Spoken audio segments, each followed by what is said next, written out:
Seed germination లో microgravity పరిశోధనలున్నాయి. ప్రధాని మోదీతో సంభాషించడం సహా అంతరిక్షం నుంచే శుక్లా పలు కార్యక్రమాల్లో పాల్గొంటారు. అంతరిక్ష రంగంలో ఆంధ్రప్రదేశ్ ను అగ్రపథాన నిలపడం సహా 25,000 కోట్ల పెట్టుబడులు ఆకర్షించేలా స్పేస్ పాలసీ 4.0 తీర్చిదిద్దాలని ముఖ్యమంత్రి చంద్రబాబు అధికారుల్ని ఆదేశించారు. ఉండవల్లి క్యాంపు కార్యాలయంలో ఏపీ స్పేస్ పాలసీ 4.0 పై అధికారులతో సీఎం సమీక్ష నిర్వహించారు. సమీక్షలో ఏపీ స్పేస్ టెక్నాలజీ సలహాదారు, ఇస్రో మాజీ చైర్మన్ సోమనాథ్ వీడియో కాన్ఫరెన్స్ ద్వారా పాల్గొన్నారు. అంతరిక్ష రంగంలో పెట్టుబడుల లక్ష్యం నెరవేరితే ప్రత్యక్షంగా 5,000 మందికి, పరోక్షంగా 30,000 మందికి ఉపాధి లభిస్తుందని చెప్పారు. లేపాక్షి, తిరుపతిలో స్పేస్ సిటీ ఏర్పాటుకు ఆమోదం తెలిపిన ముఖ్యమంత్రి 2025-35 కాలానికి సంబంధించి స్పేస్ రంగంలో వ్యూహాత్మక లక్ష్యాన్ని నిర్దేశించారు.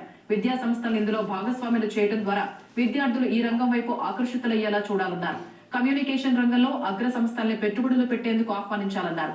స్పేస్ విజన్ పాలసీ 2047 కింద కేంద్ర ప్రభుత్వం పలు కీలక ప్రాజెక్టులు చేపడుతోందని, Starlink, space X, blue origin వంటి ప్రైవేటు ఆపరేటర్లు సంచలనాలు సృష్టిస్తున్నట్టు సోమనాథ్ చంద్రబాబుకు తెలిపారు. భవిష్యత్తు అంతా అంతరిక్ష రంగానిదేనని వివరించారు. ఈ రంగంలో ఏపీలో పెట్టుబడులు పెట్టేందుకు ముందుకు వచ్చే సంస్థలకు మరింత మెరుగ్గా రైతులు ఇవ్వాలని సీఎం అధికారులకు సూచించారు. కేంద్ర ప్రభుత్వం వివిధ కార్యక్రమాలు